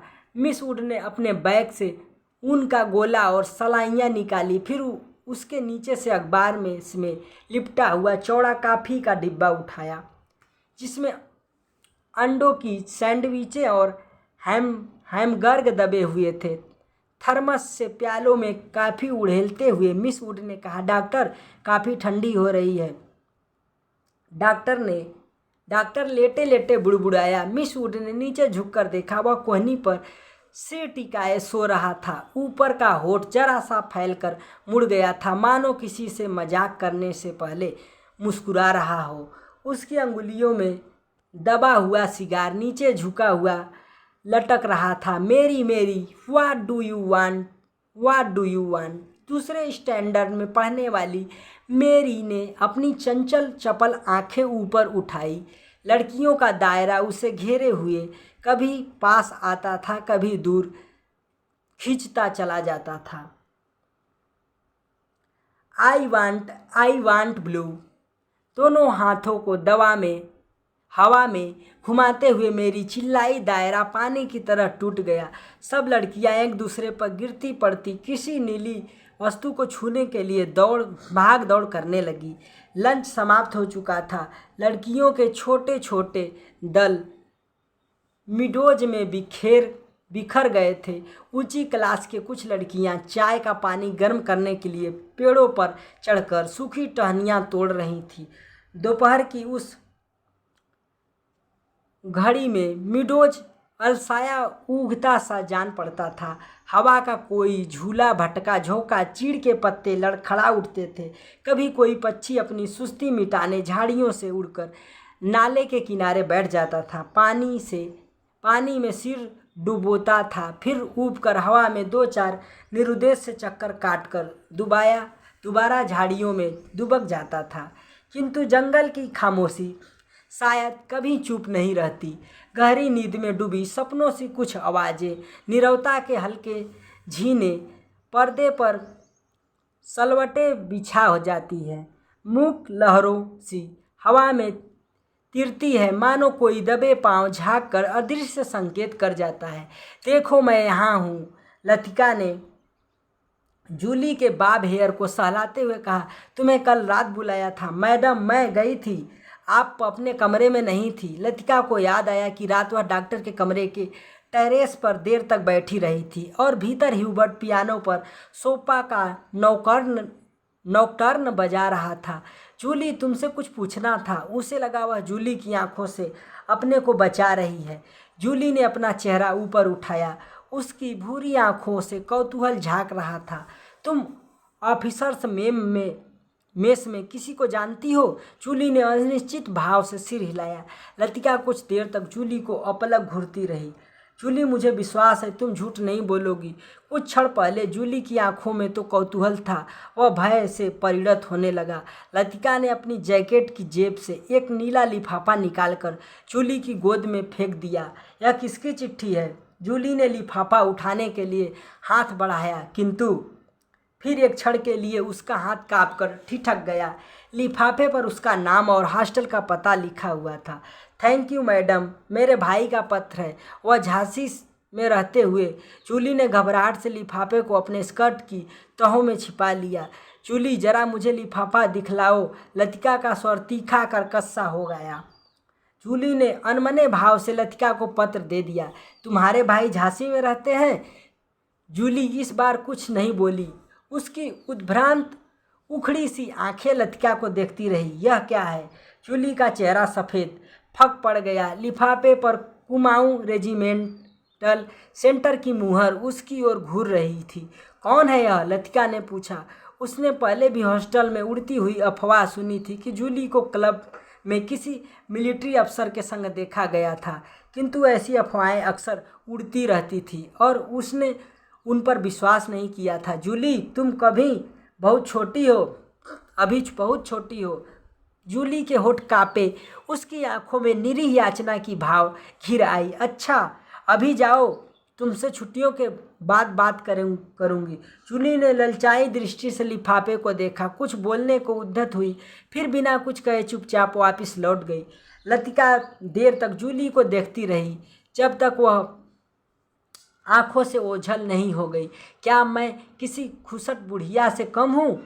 अपने अभाव का बदला क्या मैं दूसरों से ले रही हूँ? शायद, कौन जाने, शायद जूली का यह प्रथम परिचय हो उस अनुभूति से जिसे कोई भी लड़की बड़े चाव से संजोकर संभाल कर अपने बिछाए रहती है। एक अनिर्वचनीय सुख जो पीड़ा लिए है, पीड़ा और सुख को डुबोती हुई उमड़ते ज्वर की खुमारी जो दोनों को अपने में समो लेती है। एक दर्द जो आनंद से उपजा है और पीड़ा देती है।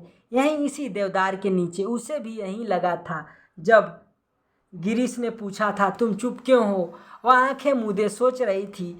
सोच कहाँ रही थी, जी रही थी उस क्षण को जो भय और विस्मय के बीच भींचा था, बहका सा पागल क्षण। वह कभी पीछे मुड़ेगी तो गिरीश के नर्वस मुस्कुराहट दिखाई दे जाएगी। उस दिन से आज दोपहर तक का अतीत एक स्वप्न की मानिंद टूट जाएगी। वही देवदार है जिस पर उसने अपने बालों के क्लिप से गिरीश का नाम लिखा था। पेड़ की छाल उतरती नहीं थी, क्लिप टूट टूट जाता था, तब गिरीश ने अपने नाम के नीचे उसका नाम लिखा था। जब कभी कोई अक्षर बिगड़कर टेढ़ा मेढ़ा हो जाता था तब वह हंसती थी और गिरीश का कांपता हाथ और भी कांप जाता था। लतिका को लगा कि जो वह याद करती है वही भूलना भी चाहती है, लेकिन जब सचमुच भूलने लगती है तब उसे भय लगता है कि जैसे कोई उसकी किसी चीज़ को उसके हाथों से छीने लिए जा रहा है, ऐसा कुछ जो सदा के लिए खो जाएगा। बचपन में जब कभी वह अपने किसी खिलौने को खो देती थी तो वह गुमसुम सी होकर सोचा करती थी, कहाँ रख दिया मैंने। जब बहुत दौड़ धूप करने पर खिलौना मिल जाता तो वह बहाना करती कि अभी उसे खोज ही रही है, कि वह अभी मिला नहीं है। जिस स्थान पर खिलौना रखा होता जानबूझकर उसे छोड़कर घर के दूसरे कोने में उसे खोजने का उपक्रम करती, तब खोई हुई चीज़ याद रहती, इसलिए भूलने का भय नहीं रहता था। आज वह उस बचपन के खेल का बहाना क्यों नहीं कर पाती? बहाना साथ करती है, उसे याद करने का बहाना तो भूलता जा रहा है। दिन महीने बीत जाते हैं और वह उलझी रहती है। अनजाने में गिरीश का चेहरा धुंधला पड़ता जाता है। याद वह करती है, किंतु जैसे किसी पुरानी तस्वीर के धूल भरे शीशे को साफ कर रही हो। वह वैसा दर्द नहीं होता, सिर्फ उसको याद करती है जो पहले कभी होता था। तब उसे अपने पर ग्लानि होती है। वह फिर जानबूझकर उस घाव को कुरेदती है जो भरता जा रहा है, खुद ब खुद उसकी कोशिशों के बावजूद भरता जा रहा है। देवदार पर खुदे हुए अधमीटे नाम लतिका की ओर निस्तब्ध निरीह भाव से निहार रहे थे। मिडोज के घने सन्नाटे में नाले पार से खेलती हुई लड़कियों की आवाज़ें गूंज जाती थी। What do you want, what do you want. तितलियां, झिंगूर, जुगनू मिडोज पर उतरती हुई सांझ की छायाओं में पता नहीं चलता कौन आवाज़ किसकी है। दोपहर के समय जिन आवाज़ों को अलग अलग पहचाना जा सकता था, अब वे एक स्वरता की अविरल धारा में घुल गई थी। घास में अपने पैरों को पोंछता हुआ कोई रेंग रहा है। झाड़ियों के झुरमुट में परों को फड़फड़ाता हुआ झपट कर कोई ऊपर से उड़ जाता है, किंतु ऊपर देखो तो कहीं कुछ भी नहीं है। मिडोज के झरने का गड़गड़ाता स्वर जैसे अंधेरी सुरंग के झपाटे से ट्रेन गुजर गई हो और देर तक उसमें झाड़ियों और पहियों की चित्कार गूंजती रही हो। पिकनिक कुछ देर तक और चलती, किंतु बादलों की तहें एक दूसरे पर चढ़ती जा रही थी। पिकनिक का सामान बटोरा जाने लगा। मिडोज के चारों ओर बिखरी हुई लड़कियां मिस वुड के इर्द गिर्द जमा होने लगी। अपने संग वे अजीबोगरीब चीज़ें बटोर लाई थी। कोई किसी पक्षी के टूटे पंख को बालों में लगाए हुए थी, किसी ने पेड़ की टहनी को चाकू से छीलकर छोटी सी बेत बना ली थी। ऊंची क्लास की कुछ लड़कियों ने अपने अपने रुमालों में नाले से पकड़ी हुई छोटी छोटी बालिश्त भर की मछलियों को दबा रखा था, जिन्हें मिस वुड से छिपकर वे एक दूसरे को दिखा रही थी। मिस वुड लड़कियों की टोली के संग आगे निकल गई। मिडोज से पक्की सड़क तक 3-4 फलांग की चढ़ाई थी। लतिका हाँफने लगी। डॉक्टर मुखर्जी सबसे पीछे आ रहे थे। लतिका के पास पहुंचकर वह ठिठक गए। डॉक्टर ने दोनों घुटनों को जमीन पर टेकते हुए सिर झुकाकर एलिजाबेथ यूगिन अंग्रेजी में कहा, मैडम आप इतनी परेशान क्यों नजर आ रही हैं? और डॉक्टर की नाटकी मुद्रा को देखकर लतिका के होठों पर एक थकी सी ढीली ढीली मुस्कुराहट बिखर गई। प्यास के मारे गला सूख रहा है और वह चढ़ाई है कि खत्म होने में नाम नहीं आती होने में नहीं आती। डॉक्टर ने अपने कंधे पर लटकते हुए थर्मस को उतार कर लतिका के हाथों में लेते हुए कहा, थोड़ी सी काफ़ी बची है, शायद कुछ मदद कर सके। पिकनिक में तुम कहाँ रह गए डॉक्टर? कहीं दिखाई नहीं दिए। दोपहर भर सोता रहा मिस वुड के संग। मेरा मतलब है मिस वुड पास बैठी थी। मुझे लगता है मिस वुड मुझसे मोहब्बत करती हैं। कोई भी मजाक करते समय डॉक्टर अपनी मूछे के कोनों को दबाने लगता है। क्या कहती थी? लतिका ने थर्मस में काफ़ी को मुंह में उड़ेल लिया। शायद कुछ कहती, लेकिन बदकिस्मती से बीच में ही मुझे नींद आ गई। मेरी ज़िंदगी के कुछ खूबसूरत प्रेम प्रसंग कमबख्त इस नींद के कारण अधूरे रह गए हैं। और इस दौरान मैं जब दोनों बातें कर रहे थे, उनके पीछे मीडोज और मोटर रोड के संग चढ़ती हुई चीड़ और बांज के वृक्षों की कतारें सांझ के घिरते अंधेरे में डूबने लगी। मानो प्रार्थना करते हुए उन्होंने चुपचाप अपने सिर नीचे झुका दिए हो। इन्हीं पेड़ों के ऊपर बादलों में गिरजे का क्रास कहीं उलझा पड़ा था।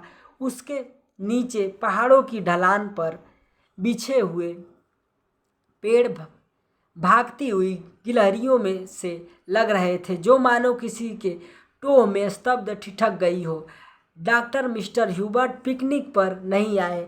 डॉक्टर मुखर्जी टॉर्च जलाकर लतिका के आगे आगे चल रहे थे। मैंने उन्हें मना कर दिया था। किस लिए? अंधेरे में पैरों के नीचे दबे हुए पत्तों की चरमराहट के अतिरिक्त कुछ सुनाई नहीं देता था। डॉक्टर मुखर्जी ने धीरे से खासा, पिछले कुछ दिनों से मुझे संदेह जा रहा है कि ह्यूबर्ट की छाती का दर्द शायद मामूली दर्द नहीं है। डॉक्टर थोड़ा सा हंसा, जैसे उसे अपनी यह गंभीरता अरुचिकर लग रही हो। डॉक्टर ने प्रतीक्षा की, शायद लतिका कुछ करेगी, किंतु लतिका चुपचाप उसके पीछे चल रही थी। यह मेरा महज शक है, शायद मैं बिल्कुल गलत हूँ, किंतु यह बेहतर होगा कि वह अपने एक फेफड़े का एक्सरे करा ले। इससे कम से कम कोई भ्रम तो नहीं रहेगा। आपने मिस्टर ह्यूबर्ट से इसके बारे में कुछ कहा है? अभी तक कुछ नहीं कहा। ह्यूबर्ट जरा सी बात पर चिंतित हो उठता है, इसलिए अभी साहस नहीं हो पाता। डॉक्टर को लगा उसके पीछे आते हुए लतिका के पैरों का स्वर सहसा बंद हो गया है। उन्होंने पीछे मुड़ कर देखा। लतिका बीच सड़क पर अंधेरे में छाया सी चुपचाप निश्चल खड़ी है। डॉक्टर लतिका का स्वर भर्राया हुआ था। क्या बात है मिस लतिका, आप रुक क्यों गई? डॉक्टर क्या? Mister Hubert. डॉक्टर ने अपनी टॉर्च की मध्यम रोशनी लतिका पर उठा दी। उसने देखा लतिका का चेहरा एकदम पीला पड़ गया है। वह रह रहकर पत्ते सी काँप जाती है। मिस लतिका, क्या बात है? आप तो बहुत डरी सी जान पड़ती हैं। कुछ नहीं डॉक्टर, मुझे कुछ याद आ गया था। वे दोनों फिर चलने लगे। कुछ दूर जाने पर उसकी आंखें ऊपर उठ गई। पक्षियों का एक बेड़ा धूमिल आकाश में त्रिकोण बनाता हुआ पहाड़ों के पीछे से उसकी ओर आ रहा था। लतिका का और डॉक्टर सिर उठाकर इन पक्षियों को देखते रहे। लतिका को याद आया, हर साल सर्दी की छुट्टियों से पहले ये परिंदे मैदानों की ओर उड़ते हैं। कुछ दिनों के लिए बीच के इस पहाड़ी स्टेशन पर बसेरा करते हैं, प्रतीक्षा करते हैं बर्फ़ के दिनों की, जब वे नीचे अजनबी अनजाने देशों में उड़ जाएंगे। क्या वे सब भी प्रतीक्षा कर रहे हैं? वह डॉक्टर मुखर्जी, मिस्टर ह्यूबर्ट, लेकिन कहाँ के लिए? हम कहाँ जाएंगे? किंतु उसका कोई उत्तर नहीं मिला। उस अंधेरे में मीडोज के झरने के भूतैले स्वर और चीड़ के पत्तों की सरसराहट के अतिरिक्त कुछ सुनाई नहीं देता था। लतिका हड़बड़ा कर चौंक गई। अपनी छड़ी पर झुका हुआ डॉक्टर धीरे धीरे सीटी बजा रहा था। मिस लतिका, जल्दी कीजिए, बारिश शुरू होने वाली है। हॉस्टल पहुंचते पहुंचते बिजली चमकने लगी थी, किंतु उस रात बारिश देर तक नहीं हुई। बादल बरसने भी नहीं पाते थे कि हवा की झपेड़ों से धकेल दिए जाते थे। दूसरे दिन तड़के ही बस पकड़नी थी, इसलिए डिनर के बाद लड़कियां सोने के लिए अपने अपने कमरों में चली गई थी। तब लतिका अपने कमरे में गई तो उस समय कुमाऊं रेजिमेंट सेंटर की बिगुल बज रहा था। उसके कमरे में करीमुद्दीन कोई पहाड़ी धुन गुनगुनाता हुआ लैंप में गैस पंप कर रहा था। लतिका उन्हीं कपड़ों में तकिए को दोहरा करके लेट गई। करीमुद्दीन ने उड़ती हुई निगाह से लतिका को देखा, फिर अपने काम में जुट गया। पिकनिक कैसी रही मैम साहब, तुम क्यों नहीं आए? सब लड़कियां तुम्हें पूछ रही थी।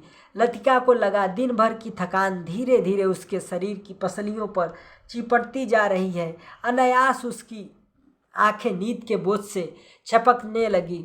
मैं चला आता तो ह्यूबर्ट साहब की तीमारदारी कौन करता? दिन भर उनके बिस्तर से सटा हुआ बैठा रहा और अब वह गायब हो गए हैं। करीमुद्दीन ने कंधे पर लटकते हुए मैले कुचले तौलियों को उतारा और लैंप के शीशों की गर्द पोंछने लगा।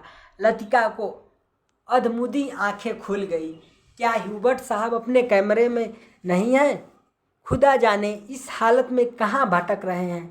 पानी गर्म करके कुछ देर के लिए बाहर गया था। वापिस आने पर देखता हूँ कि कमरा खाली पड़ा है। करीमुद्दीन बड़बड़ाता हुआ बाहर चला गया। लतिका ने लेटे लेटे पलंग के नीचे चप्पलों को पैरों से उतार दिया। ह्यूबर्ट इतनी रात कहाँ गए? किंतु लतिका की आंखें फिर छपक गई। दिन भर की थकान ने सब प्रश्नों पर कुंजी लगा दी थी। मानो दिन भर आंख मिचौली खेलते हुए उसने अपने कमरे में दया को छू लिया था। अब वह सुरक्षित थी। कमरे की चार दीवारी के भीतर उसे कोई नहीं पकड़ सकता। दिन के उजाले में वह गवाह थी, मुजरिम थी। हर चीज़ का उससे तकाजा था। अब इस अकेलेपन में कोई गिला नहीं, उलझना नहीं। सब खींचातानी खत्म हो गई है। जो अपना है वह बिल्कुल अपना सा हो गया है। जो अपना नहीं है उसका दुख नहीं, अपनाने की फुर्सत नहीं। लतिका ने दीवार की ओर मुंह घुमा लिया। लैंप के फीके आलोक में हवा में कांपते पर्दों की छाएं हिल रही थी। बिजली कड़कने से खिड़कियों के शीशे चमक जाते थे। दरवाजे चटकने लगते थे, जैसे कोई बाहर से धीरे धीरे खटखटा रहा हो। कॉरिडोर से अपने अपने कमरों में जाती हुई लड़कियों की हंसी, बातों बातों के कुछ शब्द, फिर सब कुछ शांत हो गया। किंतु फिर भी देर तक कच्ची नींद में वह लैंप का धीमा सा सी स्वर सुनती रही। कब वह स्वर भी मौन का भाग बनकर मुख हो गया, उसे पता न चला। कुछ देर बाद उसको लगा सीढ़ियों से कुछ दबी आवाज़ें ऊपर आ रही है। बीच बीच में कोई चिल्ला उठता है और फिर सहसा आवाज़ें धीमी पड़ जाती है। मिस लतिका जरा अपना लैंप ले आइए। कॉरिडोर के जाने से डॉक्टर मुखर्जी की आवाज़ आई थी। कॉरिडोर में अंधेरा था। वह 3-4 सीढ़ियाँ नीचे उतरी, लैंप नीचे किया। सीढ़ियों से सटे जंगले पर ह्यूबर्ट ने अपना सिर रख दिया था। उसकी एक बाह जंगले के नीचे लटक रही थी और दूसरी डॉक्टर के कंधे पर झूल रही थी, जिसे डॉक्टर ने अपने हाथों में जकड़ रखा था। मिस लतिका, लैंप जरा और नीचे झुका दीजिए। ह्यूबर्ट। डॉक्टर ने ह्यूबर्ट को सहारा देकर ऊपर खींचा। ह्यूबर्ट ने अपना चेहरा ऊपर किया। हिचकी की तेज बू का झोंका लतिका के सारे शरीर को झंझोड़ गया। ह्यूबर्ट की आंखों में सुर्ख डोरे खींच आए थे। कमीज का कॉलर उल्टा हो गया था और टाई की गांठ ढीली होकर नीचे खिसक आई थी। लतिका ने कांपते हाथों से लैंप सीढ़ियों पर रख दिया और आप दीवार के सहारे खड़ी हो गई। उसका सिर चकराने लगा था। In a back lane of the city there is a girl who loves me. Hubert हिचकियों के बीच गुनगुना उठता था। Hubert please. डॉक्टर ने ह्यूबर्ट के लड़खड़ाते शरीर को अपनी मजबूत गिरफ्त में ले लिया। मिस लतिका, आप लैंप लेकर आगे चलिए। लतिका ने लैंप उठाया। दीवार पर उन तीनों की छाएं डगमगाने लगी। In a back lane of the city there is a girl who loves me. Hubert doctor Mukherjee के कंधे पर सिर टिकाए अंधेरी सीढ़ियों पर उल्टे सीधे पैर रखता चढ़ रहा था। डॉक्टर, हम कहाँ हैं? ह्यूबर्ट सहसा इतनी जोर से चिल्लाया कि उसकी लड़खड़ाती आवाज़ सुनसान अंधेरे में कॉरिडोर की छत से टकराकर देर तक हवा में गूंजती रही। ह्यूबर्ट डॉक्टर को एकदम ह्यूबर्ट पर गुस्सा आ गया। फिर अपने गुस्से पर ही उसे खींच सी हो आई और वह ह्यूबर्ट के पीठ थपथपाने लगा। कुछ बात नहीं है ह्यूबर्ट डियर, तुम सिर्फ थक गए हो। ह्यूबर्ट ने अपनी आंखें डॉक्टर पर गड़ा दी। उसने एक भयभीत बच्चे की सी कातरता झलक रही थी, मानो डॉक्टर के चेहरे से वह किसी प्रश्न का उत्तर पा लेना चाहता हो। ह्यूबर्ट के कमरे में पहुंचकर डॉक्टर ने उसे बिस्तरे पर लिटा दिया। ह्यूबर्ट ने बिना किसी विरोध के चुपचाप जूते मोजे उतरवा दिए। जब डॉक्टर ह्यूबर्ट की टाई उतारने लगा तो ह्यूबर्ट अपनी कुहनी के सहारे उठा। कुछ देर तक डॉक्टर को आंखें फाड़ते हुए घूरता रहा, फिर धीरे से उसका हाथ पकड़ लिया। डॉक्टर, क्या मैं मर जाऊंगा? ऐसी बात करते हो ह्यूबर्ट, कैसी बात करते हो ह्यूबर्ट? डॉक्टर ने हाथ छुड़ाकर धीरे से ह्यूबर्ट का सिर तकिए पर टिका दिया। Good night Hubert. Good night doctor. Hubert ने करवट बदल ली। Good night mister Hubert. Latika का शवर सिहर गया, किंतु ह्यूबर्ट ने कोई उत्तर नहीं दिया। करवट बदलते ही उसे नींद आ गई थी। कॉरिडोर में वापिस आकर डॉक्टर मुखर्जी रेलिंग के सामने खड़े हो गए। हवा के तेज झोंकों से आकाश में फैले हुए बादलों की परतें जब कभी इकहरी हो जाती तब उनके पीछे से चांदनी बुझती हुई आग के धुएं सी आसपास की पहाड़ियों पर फैल जाती थी। आपको मिस्टर ह्यूबर्ट कहाँ मिले? लतिका कॉरिडोर के दूसरे कोने में रेलिंग पर झुकी हुई थी। क्लब के बार में उन्हें देखा था। मैं न पहुंचता तो न जाने कब तक बैठे रहते। डॉक्टर मुखर्जी ने सिगरेट जलाई। उन्हें अभी 1-2 मरीजों के घर जाना था। कुछ देर तक उन्हें टाल देने के इरादे से वह कॉरिडोर में खड़े रहे। नीचे अपने क्वार्टर में बैठा हुआ करीमुद्दीन माउथ ऑर्गन पर कोई पुरानी फिल्मी धुन बजा रहा था। आज दिन भर बादल छाए रहे लेकिन खुलकर बारिश नहीं हुई। क्रिसमस तक शायद मौसम ऐसा ही रहेगा। कुछ देर तक दोनों चुपचाप खड़े रहे। कॉन्वेंट स्कूल के बाहर फैले लान में से झिंगुरों का अनवरत स्वर चारों ओर फैली निस्तब्धता को और भी अधिक घना बना रहा था। कभी कभी ऊपर मोटर रोड पर किसी कुत्ते की रिरियाहट सुनाई पड़ा जाती थी। डॉक्टर, कल रात आपने मिस्टर ह्यूबर्ट से कुछ कहा था मेरे बारे में, वही जो सब लोग जानते हैं और ह्यूबर्ट जिसे जानना चाहता है चाहिए था। नहीं जानता था। डॉक्टर ने लतिका की ओर देखा। वह चढ़वत और विचलित रेलिंग पर झुकी हुई थी। वैसे हम सब की अपनी अपनी जिद होती है, कोई छोड़ देता है, कोई आखिर तक उससे चिपका रहता है। डॉक्टर मुखर्जी अंधेरे में मुस्कुराए। उनकी मुस्कुराहट में सूखा सा विरक्ति का भाव भरा था।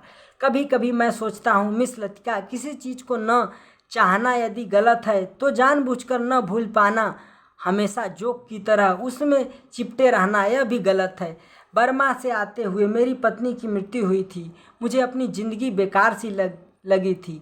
आज इस बात को अरसा गुजर गया और जैसा आप देखती हैं मैं जी रहा हूँ। उम्मीद है कि काफ़ी अरसा और जीऊँगा। ज़िंदगी काफ़ी दिलचस्प लगती है और यदि उम्र की मजबूरी न होती तो शायद मैं दूसरी शादी करने में भी न हिचकता। उसके बावजूद कौन कह सकता है कि मैं अपनी पत्नी से प्रेम नहीं करता था? आज भी करता हूँ। लेकिन डॉक्टर लतिका का गला रूंध आया था। क्या मिस लतिका? डॉक्टर, सब कुछ होने के बावजूद यह क्या चीज़ है जो हमें चलाए चलती है? हम रुकते हैं तो भी अपने रेले में वह हमें घसीट ले जाती है। लतिका को लगा कि वह जो कहना चाह रही है वह कह नहीं पा रही, जैसे अंधेरे में कुछ खो गया हुआ है जो मिल नहीं पा रहा, शायद कभी नहीं मिल पाएगा। यह तो आपको फादर एलमंड ही बता सकेंगे मिस लतिका। डॉक्टर की खोखली हंसी में उनका पुराना सनकीपन उभर आया था। अच्छा, चलता हूँ मिस लतिका, मुझे काफ़ी देर हो गई है। डॉक्टर ने दिया सलाई जलाकर घड़ी को देखा। Good night miss Latika. Good night doctor. Doctor के जाने पर लतिका कुछ देर तक अंधेरे में रेलिंग से सटी हुई खड़ी रही। हवा चलने से कॉरिडोर में जमा हुआ कोहरा सिहर उठता था। शाम को सामान बांधते हुए लड़कियों ने अपने अपने कमरे के सामने जो पुरानी कापियों, अखबारों और रद्दी के ढेर लगा दिए थे, वे सब अब अंधेरे कॉरिडोर में हवा के झोंकों से इधर उधर बिखरने लगे थे। लतिका ने लैंप उठाया और अपने कमरे की ओर जाने लगी। कॉरिडोर में चलते हुए उसने देखा जूली के कमरे में प्रकाश की एक पतली रेखा दरवाजे के बाहर खींच आई थी। लतिका को कुछ याद आया। वह कुछ क्षणों तक सांस रोके जूली के कमरे के बाहर खड़ी रही। कुछ देर बाद उसने दरवाज़ा खटखटाया। बाहर से कोई आवाज़ नहीं आई। लतिका ने दबे हाथों से हल्का सा धक्का दिया। दरवाज़ा खुल गया। जूली लैंप बुझाना भूल गई थी। लतिका धीरे धीरे दबे पांव जूली के पलंग के पास चली आई।